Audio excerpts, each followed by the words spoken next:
मेरे प्यारे छात्रों, पिछले 2-3 वीडियो में हमने आपको जो है branch of biology eminent scientist से रिलेटेड जो है जानकारी दी थी। आज हमारा पहला क्वेश्चन सेशन है, टेस्ट फर्स्ट। हम कुछ क्वेश्चंस यहाँ पर डिस्कशन कर रहे हैं। आप भी इस क्वेश्चन को जो है कॉपी में लिख लीजिएगा और फिर खुद से बनाने का प्रयास कीजिएगा। चलिए हम लोग देखते हैं एक एक क्वेश्चन को। पहला क्वेश्चन है, द्विनाम पद्धति किसने दिया था? Who proposed binomial nomenclature? John Salk ने तो भाई पोलियो का टीका बनाया था। रॉबर्ट ब्राउन ने केंद्रक के बारे में पता लगाया। कैरोलस लिनस ने द्विनाम पद्धति दिया था और वाटसन एंड क्रिक ने डीएनए के डबल हेलिकल स्ट्रक्चर के बारे में बताया था। तो इस प्रकार से आपका आंसर होता है सी नंबर। दूसरा क्वेश्चन देखें, प्राकृतिक चयनवाद का सिद्धांत किसने दिया था? Who proposed natural selection theory? पहला है रोनाल्ड रॉस। रोनाल्ड रॉस ने मलेरिया परजीवी के बारे में पता लगाया था भाई।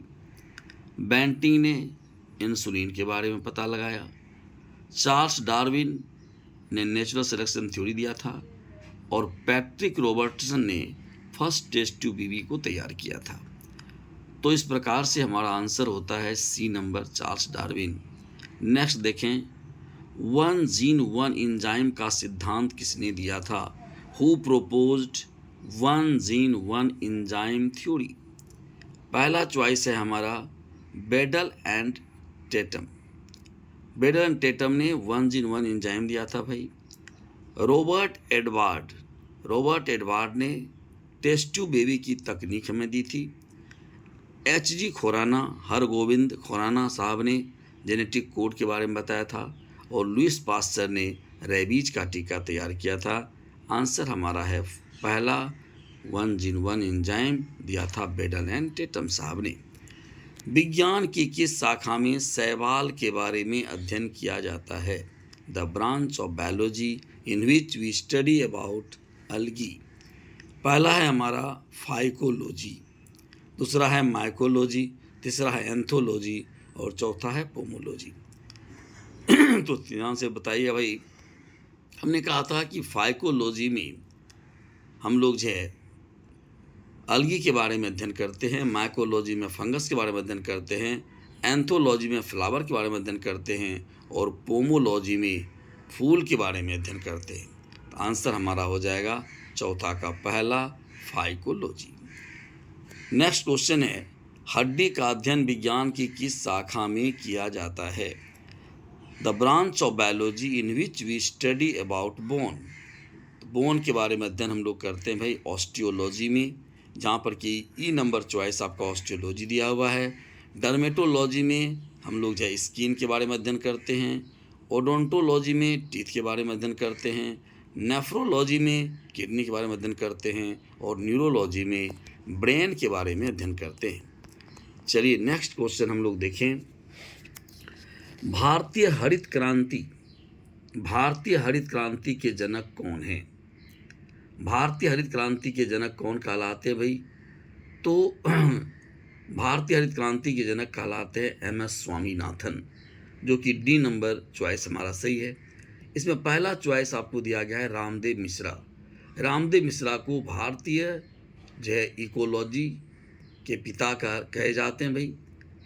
बीरबल साहनी को जो है इंडियन पैलियोबोटनी कहा जाता है, जीवाश्म विज्ञान, भारतीय जीवाश्म विज्ञान के जनक कहते हैं बीरबल साहनी को। जे.सी. बोस को जो है प्लांट फिजियोलॉजी के फादर कहे जाते हैं और एम.एस. स्वामीनाथन, जो कि आपका आंसर है, उन्हें भारतीय हरित क्रांति के जनक कहे जाते हैं। नेक्स्ट क्वेश्चन है, सुंदरता का अध्ययन विज्ञान की किस शाखा में किया जाता है? The branch of biology in which we study about the beauty. आप जानते हो भाई, कैलोलॉजी में भी हम सुंदरता के बारे में अध्ययन करते हैं। ऑन्कोलॉजी में कैंसर के बारे में अध्ययन किया जाता है।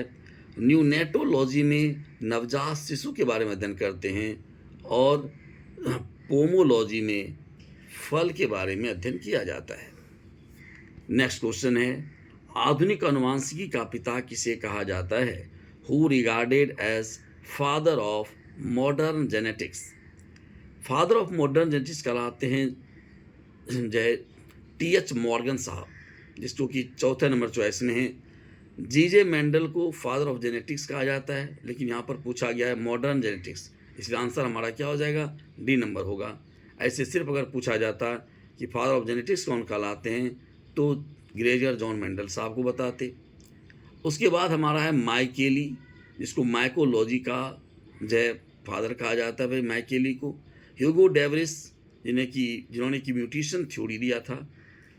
नेक्स्ट क्वेश्चन है लिनार्डो दा विंची किससे संबंधित हैं। Leonardo da Vinci is related with, आप जानते हो भाई लिनार्डो दा विंची एक बहुत बड़े चित्रकार थे जिन्होंने कि मोनालिसा का चित्रण किया था। साथ ही साथ ये पैलिएंटोलॉजिस्ट भी थे। इन्हें फादर ऑफ पैलिएंटोलॉजी कहा जाता है। तो डी नंबर आपका आंसर सही है, पैलिएंटोलॉजी, जिसमें गुरुजी वास्तु के बारे में अध्ययन करते हैं। पहला है हमारा इकोलॉजी। इकोलॉजी में हम लोग जो है जीव और उसके वातावरण के संबंध के बारे में अध्ययन करते हैं भाई, जिनसे इनका कोई रिलेशन नहीं है। नाइडोलॉजी में नेक्स्ट के बारे में अध्ययन करते हैं, घोंसला के बारे में अध्ययन करते हैं। और फिजियोलॉजी में हम लोग विभिन्न जैविक क्रियाओं के बारे में अध्ययन करते हैं। तो हम लिनार्डो दा विंची संबंधित हैं पैलिएंटोलॉजी से। अंगूर के उत्पादन का अध्ययन क्या कहलाता है। अंगूर के उत्पादन का अध्ययन कहलाता है हमारा विटीकल्चर, जिसमें कि इसका तीसरा नंबर आपका आंसर सही है।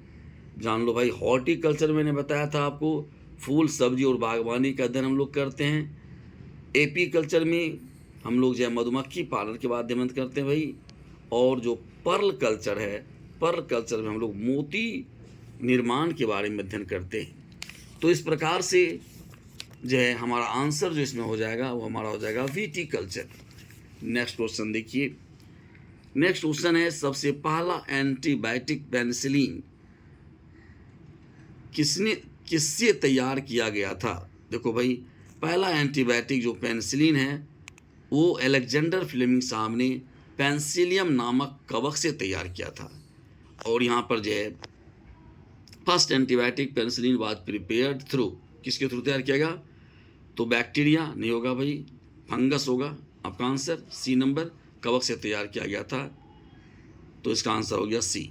नेक्स्ट क्वेश्चन है डीएनए की द्विगुणित संरचना के बारे में किसने बताया था। डीएनए की द्विगुणित संरचना के बारे में बताया था वाटसन एंड क्रिक ने। वाटसन एंड क्रिक जो कि चौथा चॉइस में दिया हुआ है भाई, आंसर चौथा होगा। उसके बाद पहले है एडवर्ड जेनर।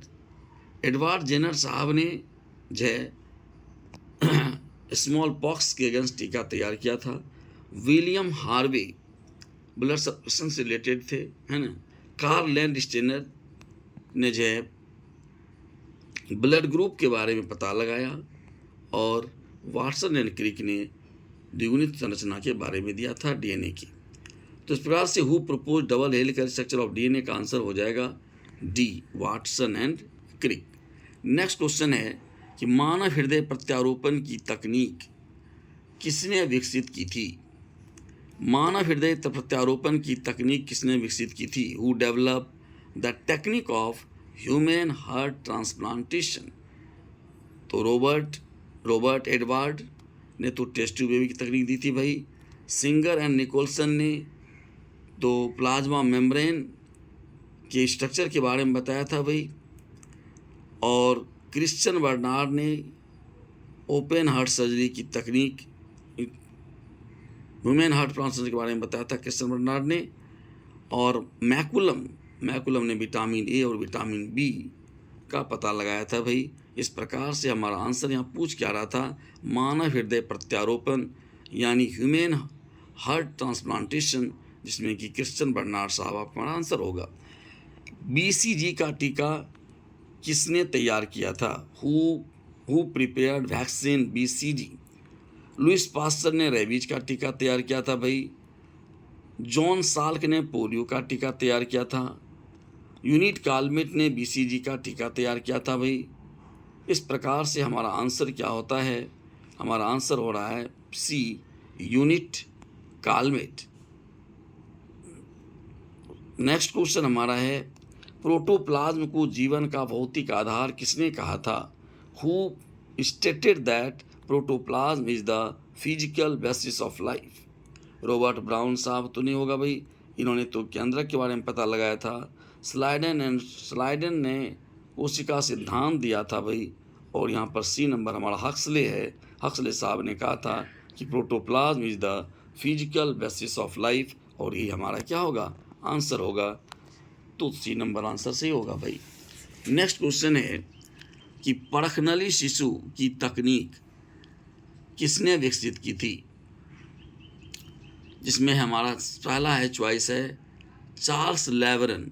चार्ल्स लेवरन ने मलेरिया के बारे में बताया था भाई। उसके बाद क्या है? Patrick Robertson. पैट्रिक रॉबर्टसन ने फर्स्ट टेस्ट टू बेबी की तकनीक विकसित की थी। उसके बाद हमारा है सुभाष मुखर्जी। सुभाष मुखर्जी ने जो पहले टेस्ट टू बेबी जो कि कन्नू प्रिया अग्रवाल थी है ना, उनको जो है तैयार किया था। कन्नू प्रिया अग्रवाल जो डी नंबर चॉइस है, वो तो बेबी का नाम है जो फर्स्ट टेस्ट टू बेबी तैयार की गई थी, उसका नाम है। और उसके बाद है रॉबर्ट एडवर्ड। ये बी नंबर जो चॉइस है रॉबर्ट एडवर्ड, ये हमारा आंसर है, क्योंकि परखनली शिशु की तकनीक जो है रॉबर्ट एडवर्ड साहब ने ही तो विकसित की थी। उसके बाद है चार्ल्स डार्विन द्वारा की पुस्तक का क्या नाम है? The book which is written by Charles Darwin. Charles Darwin द्वारा की पुस्तक का नाम है ओरिजिन ऑफ स्पेसीज, जिसका कि दूसरा नंबर आंसर हमारा सही हो है भाई। सी नंबर में जो फिलोसफिक जूलॉजी दिया गया है, ये लेमार्क द्वारा लिखी पुस्तक का नाम है। और द सेल, ये रॉबर्ट हुक द्वारा लिखी पुस्तक का नाम है। भारतीय पारिस्थितिकी का जनक किसे कहा जाता है? Who regarded as father of Indian ecology. भारतीय पारिस्थितिकी का जनक जय कौन कहलाते हैं भाई? तो यहाँ पर जय चॉइस में हमारा है पहला रामदेव मिश्रा। रामदेव मिश्रा को ही भारतीय पारिस्थितिक विज्ञान का जनक कहा जाता है। उसके बाद है हमारे केसी मेहता। केसी मेहता को प्लांट डिजीज, पंचानंद माहेश्वरी को प्लांट जेनेटिक्स, और बीपी पाल को प्लांट रिप्रोडक्शन यानी पौधे जनन से रिलेटेड समझा जाता है भाई। आंसर हमारा यहाँ पर क्या हो जाएगा? रामदेव मिश्रा, जिन्हें कि भारतीय पारिस्थितिकी का जनक कहा जाता है। भारतीय पादप क्रिया विज्ञान के जनक कौन कहलाते हैं?